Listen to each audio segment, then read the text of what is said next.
Every single year, another satisfying wave of Latvian men boards a plane, crosses a border, and simply never comes back. Since 1991, Latvia has lost over 700,000 people, mostly men, mostly young, mostly hungry for salaries that their homeland refused to offer. What stayed behind is something the rest of Europe is only now beginning to notice. A country where women outnumber men by almost 60,000. A country where female engineers, doctors, and entrepreneurs quietly built one of the most educated societies on the continent, while the world looked the other way. A country where you can rent a beautiful apartment in the capital for €400 a month, eat like royalty for $10 a day, and walk through medieval streets older than most European nations. Latvia. Population 1.8 million.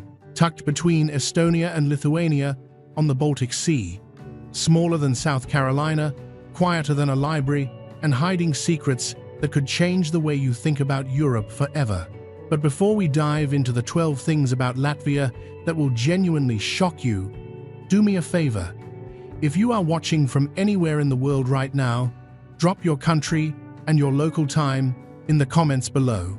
And if this video opens your eyes to something new, hit that subscribe button.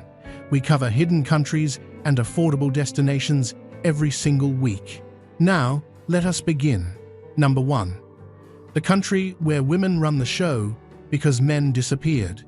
Here is the number that stops people cold.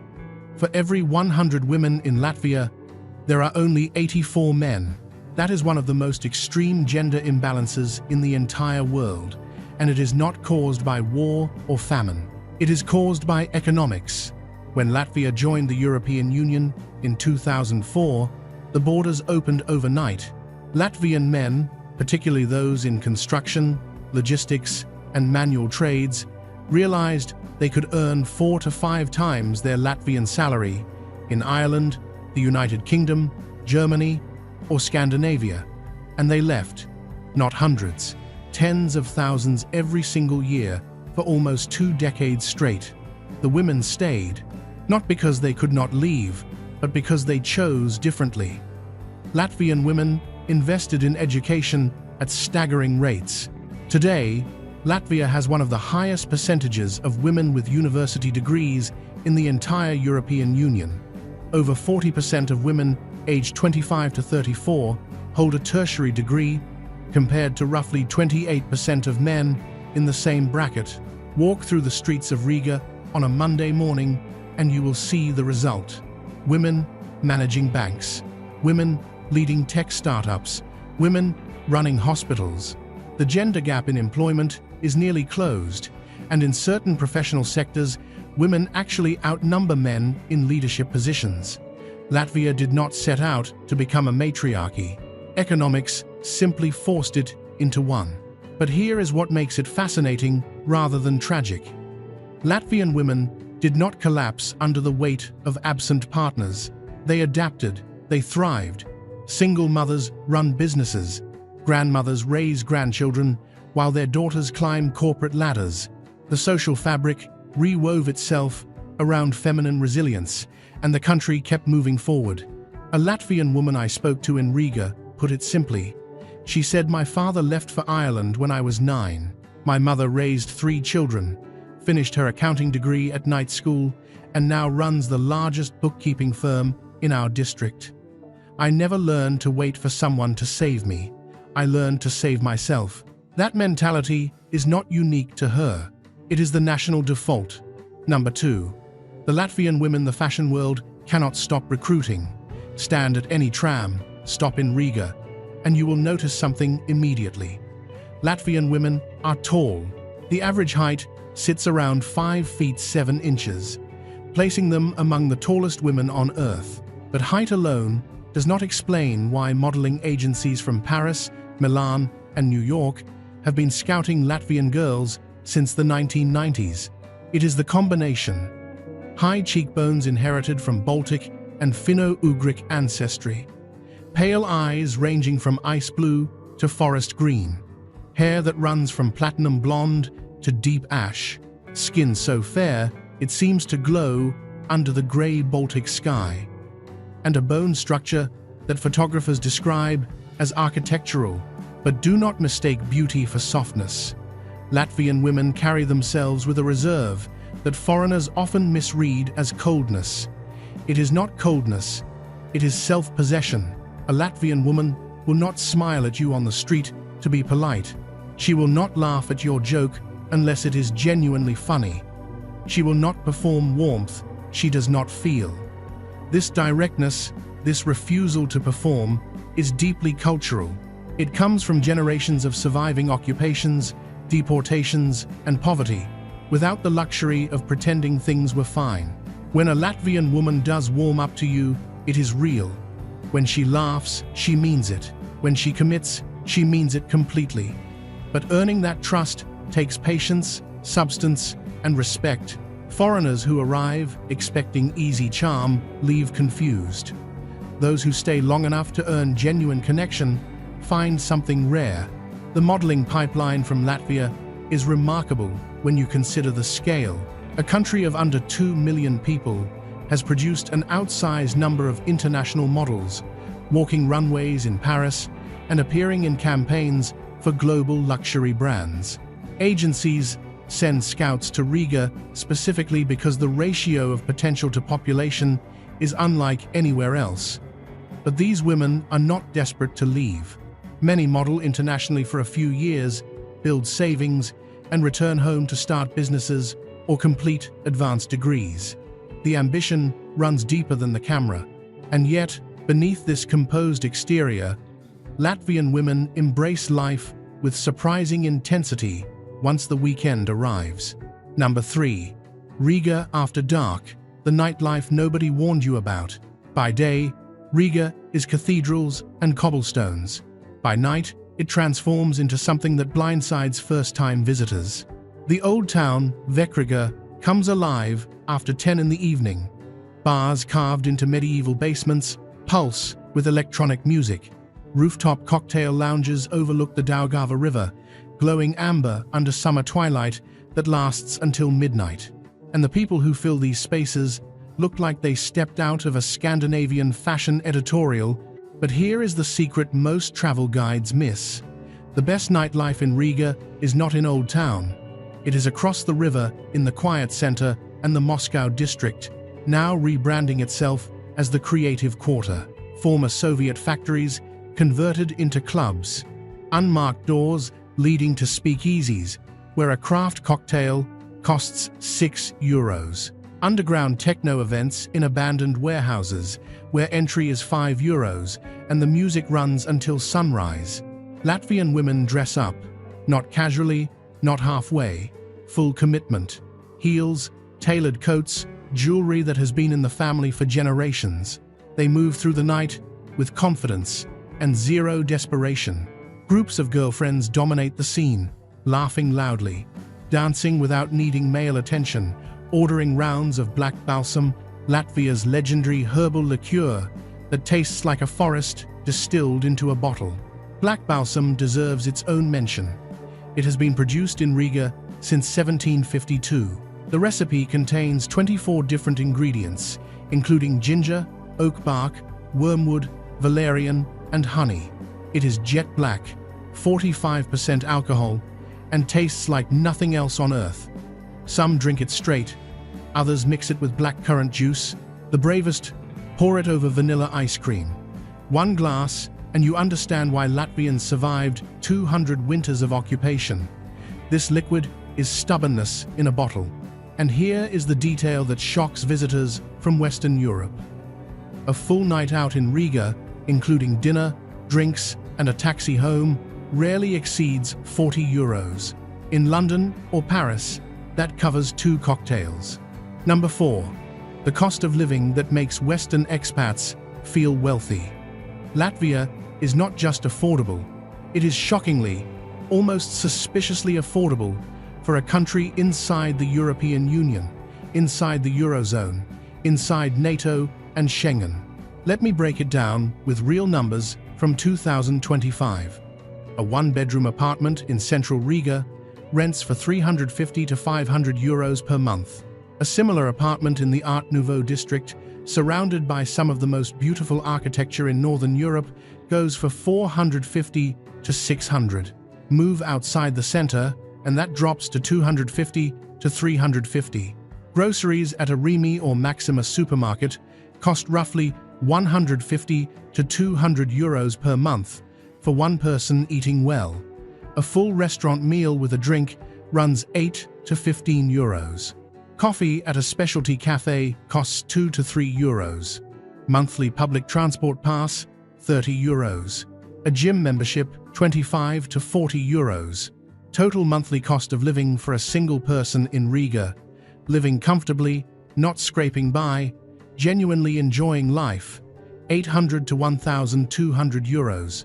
For context, the equivalent lifestyle in Berlin costs 2,000 to 2,500. In Amsterdam, 2,500 to 3,000. In London, 3,500 minimum. And here is what makes it even more attractive for remote workers. Latvia offers a digital nomad visa, 12 months, renewable. If you earn from abroad, Latvian income tax is a flat 20%. But there are legal structures that bring effective rates much lower. High-speed internet blankets the entire country. Latvia consistently ranks in the global top 20 for internet speed. You can video call from a cabin in the Latvian forest without a single dropped frame. The utilities tell the same story. Electricity, heating, water, and internet combined run 120 to 180 euros per month for a centrally located apartment. Mobile phone plans with unlimited data cost 10 to 15 euros monthly. A haircut at a quality salon runs 15 to 25 euros. Even luxury services feel accessible here. A full-body massage at a professional spa costs 30 to 45 euros for an hour. Try finding that in any Western European capital. Number 5. The architecture that makes grown adults stop and stare. Riga holds the largest collection of Art Nouveau buildings in the entire world. Not one of the largest. The largest, over 800 Art Nouveau facades, concentrated primarily along Alberta Street and Elizabeti Street in the quiet center. These buildings were constructed between 1897 and 1914, during a period when Riga was one of the wealthiest cities in the Russian Empire. Architects like Mikhail Eisenstein, father of the famous Soviet filmmaker, designed facades covered in screaming faces, mythological creatures, peacocks, sphinxes, and geometric patterns so intricate they look computer-generated. They are not. Every detail was carved by hand over a century ago. Walk down Alberta Street on a quiet morning and count the human faces staring down at you from the buildings. You will lose count after 40. Some are serene, some are screaming, some are laughing. The effect is overwhelming, like walking through a stone dream. Beyond Art Nouveau, Riga's Old Town is a UNESCO World Heritage Site. The Riga Cathedral dates to 1211.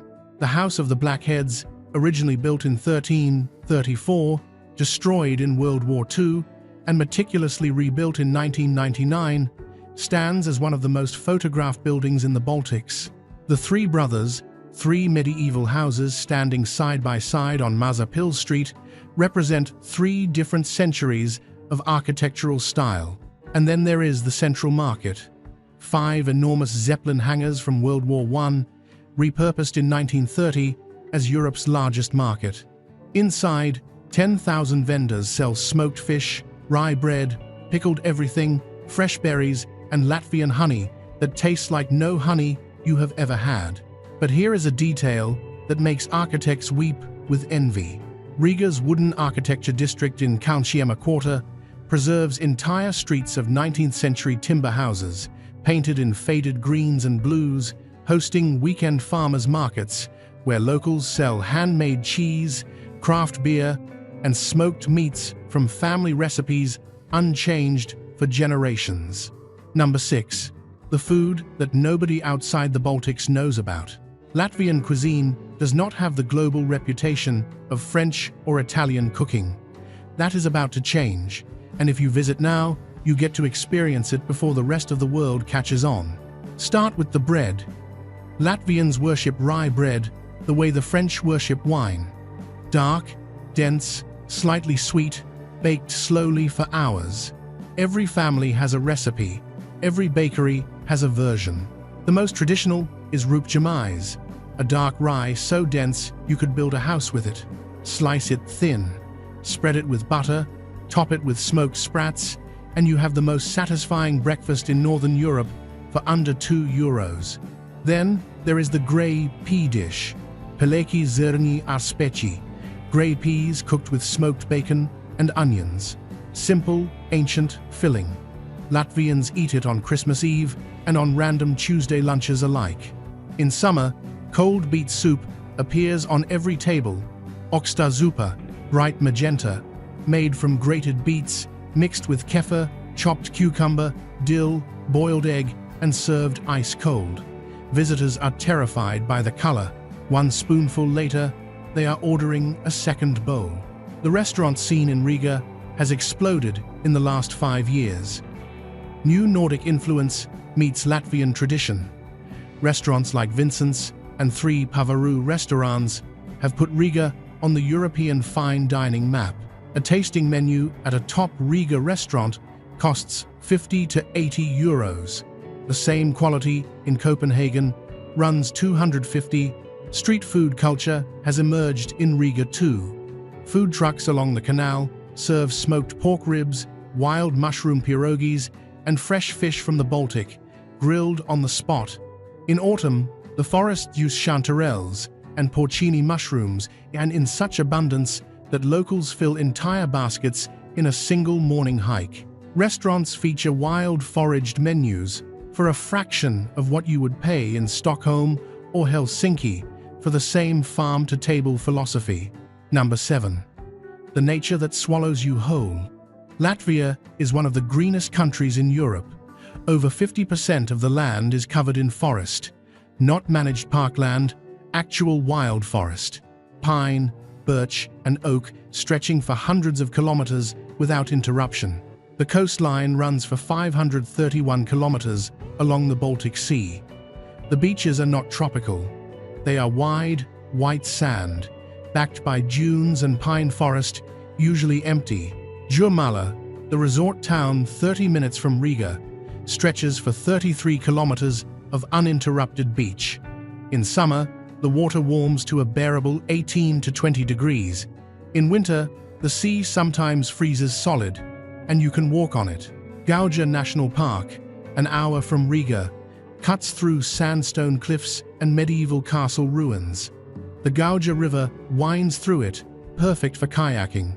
Turaida Castle rises above the forest like something from a Latvian fairy tale, which it essentially is. But the wildest fact about Latvian nature is the wildlife. Latvia has more storks per capita than almost any country on Earth. White storks nest on rooftops, telephone poles, and church towers across the countryside. Latvians consider them sacred. Destroying a stork nest brings terrible luck. The forests hide lynx, wolves, elk, and wild boar. Beaver populations have exploded. Latvia is one of the last places in Europe where you can sit by a river at dusk and watch wild beavers building dams as if humans never existed. There are over 12,000 rivers and roughly 3,000 lakes scattered across this tiny country. Many of them have no name and no visitors. You can drive 30 minutes outside Riga, park at the edge of a forest, walk for 15 minutes, and find yourself standing at a perfectly still lake, surrounded by nothing but birch trees and silence. No entrance fee, no crowd, no Instagram influencer posing on a dock. Just water, sky, and the sound of your own breathing. Number 8. The bizarre traditions that confuse every foreigner. Every year, on the summer solstice, June 23rd, Latvia essentially shuts down. The entire country drives to the countryside for Jani, the midsummer celebration older than Christianity itself. Here is what happens. Families gather around bonfires. Men wear wreaths of oak leaves. Women wear wreaths of wildflowers.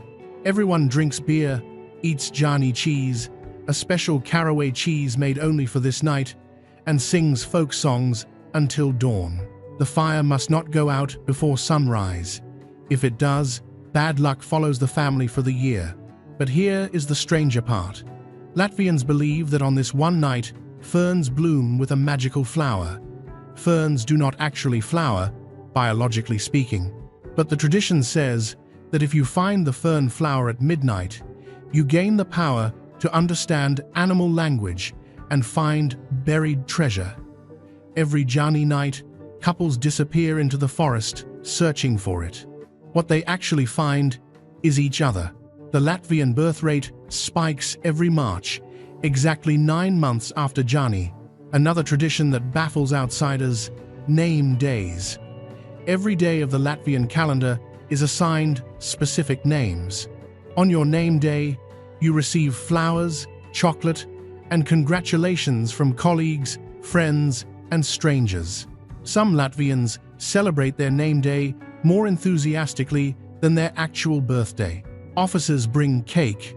Radio stations read out the names of the day every morning. Forget someone's name day, and you will hear about it for months. Then there is the sauna culture. Latvians do not just use saunas to relax, they use them to heal, to bond, and to settle disputes. The traditional Latvian sauna ritual involves birch branch bundles called slota. Someone beats your back and shoulders with fresh birch leaves while the heat wraps around you like a second skin. Then you run outside and jump into a frozen lake or roll in snow. Then you go back in. This cycle repeats 3 to 5 times. Latvians swear it cures everything, from depression to the common cold. Medical research increasingly agrees about the cardiovascular benefits. Number 9. The Soviet ghosts that still haunt the landscape. Latvia spent 50 years under Soviet occupation, from 1940 to 1991. The scars are visible if you know where to look. In Riga's Moscow district, enormous concrete apartment blocks stretch for kilometers. Built in the 1960s and 70s to house factory workers, they are brutalist, grey, and imposing. Many still house tens of thousands of people. Inside, the apartments are surprisingly livable, renovated over the decades. But from outside, they look like monuments to a system that valued efficiency over humanity. Drive an hour outside Riga in any direction, and you will find abandoned Soviet military bases, radar stations rusting in forests, underground bunkers with moss growing through the concrete, former nuclear missile sites converted into museums where you can descend 9 stories underground and stand where Soviet officers once waited for the order to end the world. The KGB building still stands on the corner of Brīvības Street in central Riga. Today, it is a museum. The basement cells where political prisoners were interrogated remain intact. The walls are scratched with messages from the 1940s and 50s. Names, dates, prayers. But Latvia does not wallow in this history. It processes it, documents it, and moves forward. The Museum of the Occupation of Latvia presents 50 years of Soviet and Nazi occupation with brutal clarity and zero self-pity. Latvians do not want sympathy, they want understanding. And then they want you to try the rye bread. The most powerful moment in Latvian modern history happened on August 23, 1989. 2 million people from Latvia, Lithuania, and Estonia joined hands to form a human chain stretching 675 kilometers from Tallinn to Vilnius. They called it the Baltic Way. No violence, no weapons, just 2 million humans holding hands across 3 countries to say enough. 2 years later, all 3 nations were free. That chain is still the longest peaceful protest in human history. Number 10. The real reason smart expats are quietly moving here.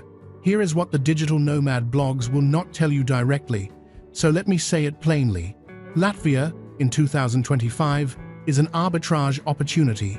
not a vacation, not a budget hack, an actual strategic life decision for anyone earning Western income remotely. The math is simple. Earn 2,000 to 4,000 euros monthly from a remote job or freelance career. Live in Riga on 1,000 to 1,200, save or invest the rest. Do this for 3 to 5 years, and you have built a financial cushion that would take 10 to 15 years in London, New York, or Sydney. But the money is only part of the equation. Here is what actually keeps people in Latvia once they arrive. The pace of life. Riga is a capital city with the rhythm of a small town. No one rushes. Cafes are full at 2 in the afternoon on a Wednesday. People read physical books on park benches. The tram arrives every 7 minutes and costs €1.20. Nobody honks. Safety is another factor. Latvia's violent crime rate is among the lowest in the EU. Women walk alone at midnight without fear. Petty theft exists, but at rates far below Barcelona, Rome, or Paris. You can leave your laptop at a cafe table to use the bathroom, and it will be there when you return. Healthcare is universal and functional. A doctor visit costs 15 to 30 euros without insurance. Dental work runs 50 to 70% cheaper than Western Europe. Pharmacies are everywhere, and medications cost a fraction of American prices. The seasons are extreme, and that is part of the appeal. Summers bring 20 hours of daylight, outdoor concerts, wild swimming in forest lakes, and berry picking in national parks. Winters are dark, cold, and long. But Latvians treat winter as a feature, not a bug. Saunas, candlelit restaurants, frozen sea walks, and the kind of deep introspection that only comes when the sun sets at 3:30 in the afternoon. And then there is the community. A small but growing group of remote workers, writers, entrepreneurs, and creatives has settled in Riga over the past 5 years. They found each other in co-working spaces, language classes, and the small bars of the quiet center. They stay because Latvia does not try to impress you. It does not perform for tourists. It simply exists, beautiful and understated, and trusts that the right people will find it. Number 11. The language barrier that is not actually a barrier. One of the first questions people ask about Latvia is whether they can survive without speaking Latvian. The honest answer is yes, comfortably. In Riga, English proficiency among people under 40 is remarkably high. Latvia's education system made English mandatory from primary school starting in the 1990s. The generation that grew up after independence speaks English fluently and naturally. Waiters, shop assistants, taxi drivers, and landlords in the capital will communicate with you without issue. Many younger Latvians also speak Russian, German, or one of the Scandinavian languages. Outside Riga, English becomes less common, but not absent. In smaller towns like Liepāja, Ventspils, or Daugavpils, older residents may speak only Latvian and Russian. But a smartphone translator and a willingness to gesture gets you everywhere you need to go. Latvians deeply appreciate any effort to learn their language, even basic phrases. Say paldies for thank you and lūdzu for please, and watch their faces soften immediately. The Latvian language itself is fascinating. It is one of only 2 surviving Baltic languages, along with Lithuanian. Linguists consider it one of the oldest living Indo-European languages, preserving grammatical structures that Sanskrit, ancient Greek, and Latin once shared. Learning even basic Latvian connects you to a linguistic tradition thousands of years old. The alphabet uses diacritical marks that change pronunciation entirely, giving the written language a visual elegance that matches the spoken melody. Number 12. The hidden cities beyond Riga that most visitors never see. Everyone who comes to Latvia visits Riga. Almost no one ventures beyond. That is a mistake. Liepāja sits on the western coast, a city of 70,000 with a wild beach that faces the open Baltic. The waves here are real waves, not the calm ripples of the Gulf side. Surfers come in autumn, when storms push swells towards shore. The city has a bohemian energy, filled with musicians, artists, and a legendary rock music scene that earned it the nickname, the city where the wind is born. Its northern district, Karosta, was once a closed Soviet naval base. Today, the abandoned military prison offers overnight stays where tourists sleep in actual cells. Strange, yes. Unforgettable, absolutely. Ventspils on the northwestern coast is spotlessly clean, obsessively maintained, and home to one of the busiest ports in the Baltics. It also has the best free public spaces in Latvia. Playgrounds, fountains, a digital planetarium, and a beach so perfectly groomed it looks artificial. Families with children quietly relocate here for the quality of life. Sigulda, just an hour from Riga in the Gauja Valley, is Latvia's adventure capital. Bobsled track, bungee jumping from a cable car, zip lines over the river valley, and hiking trails through sandstone caves where ancient Livonian tribes carved symbols into the rock 800 years ago. Sasis, further up the Gorja, is the kind of town that makes you reconsider your entire life plan. Medieval castle ruins, surrounded by a park, a main street with independent bookshops, ceramic studios, and cafes serving homemade cakes. Population 18,000. Rent for a two-bedroom apartment, €250 per month. A couple earning remotely could live here like minor aristocrats on €1,500 combined. Daugavpils in the southeast is Latvia's second-largest city, predominantly Russian-speaking, and home to the Mark Rothko Art Center. The famous abstract expressionist painter was born here in 1903, before emigrating to America. The museum houses original Rothko works in the very city where he first opened his eyes. Visiting feels like witnessing art return home after a century abroad. Latvia is not for everyone. It is cold, it is quiet, and it will not chase you. But for those who crave substance over spectacle, depth over distraction, and genuine quality of life over the appearance of success, this tiny Baltic nation offers something increasingly rare in the modern world. A life that actually feels like living. So tell me in the comments below, would you consider Latvia? Have you already been? What surprised you most about what you learned today? Drop your thoughts, share this with someone who needs to see it. And I will see you in the next one.